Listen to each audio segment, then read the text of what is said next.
ৰাজ্যসভা নিৰ্বাচনত ভাবিব নোৱাৰা এটা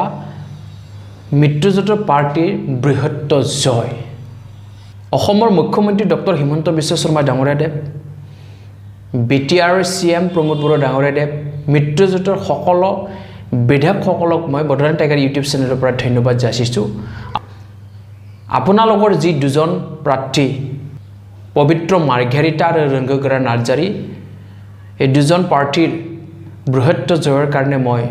সকলোকে পুনৰ ধন্যবাদ যাচিছোঁ ভাবিব নোৱাৰা মেজিক নাম্বাৰ নাথাকাৰ পিছতো ৰংগগৰা নাৰ্জাৰী ডাঙৰীয়াদেৱে জয় লাভ কৰিছে পবিত্ৰ মাৰ্ঘেৰিটাই পাইছে 44টা ভোট ৰংগগৰা নাৰ্জাৰীয়ে পাইছে 46টা ভোট ৰিপুন বৰা ডাঙৰীয়াদেৱে পাইছে 35টা ভোট আৰু এটা ৰিজেক্ট হৈছে কথাটো হ'ল এই যেটো মানে জয়লাভ কৰিলে যে বিৰোধীৰ যি বিধায়ক তেখেতসকলে বিজেপি চৰকাৰৰ অসমৰ মুখ্যমন্ত্ৰী ডক্টৰ হিমন্ত বিশ্ব শৰ্মাৰ ডাঙৰীয়াদেৱৰ যি কামকাজ সকলোকে দেখি আবেগিক ভোট দিছে এয়া এটা খুব এটা অত্যন্ত ভাল কাম হৈছে আজি সকলোৱে ইয়াৰ ৰাজ্য হওক বা ইয়ে MLA হওক সকলে হিমন্ত বিশ্ব শৰ্মা ডাঙৰীয়াদেৱৰ যি কামকাজ এয়া ভাল পায় সকলোৱে বাবা কৰিবলৈ ধৰিছে কাম ভাল হৈছে সেই কাৰণে আজি আবেগিক ভোট দিছে খুব ভাল হৈছে আৰু উন্নতি হ'ব কথাটো হ'ল বিৰোধী শিবিৰৰ আজি কোনে গদ্দাৰ কৰিলে AIUDF কয় কংগ্ৰেছক কংগ্ৰেছে কয় AIUDFক ৰিপুন বৰা ডাঙৰীয়াদেৱে যেটো কথা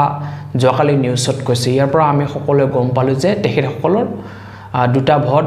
ৰিজেক্ট হোৱা বুলি কৈছে কিন্তু নিউজত পালো এটা কিন্তু গদ্দাৰ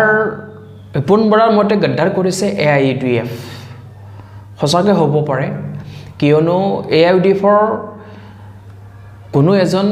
বিধায়ক ৰিজাল্ট ওলাৱত লগি তেখেতসকলৰ যি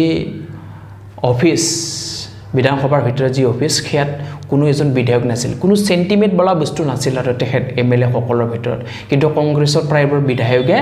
লাষ্টত লগি আছিল তেখেতসকলে আশা কৰি আছিল যদি AIUDF যদি 15টা দিছে তেতিয়াহলে নিশ্চিত জয়লাভ হ'ব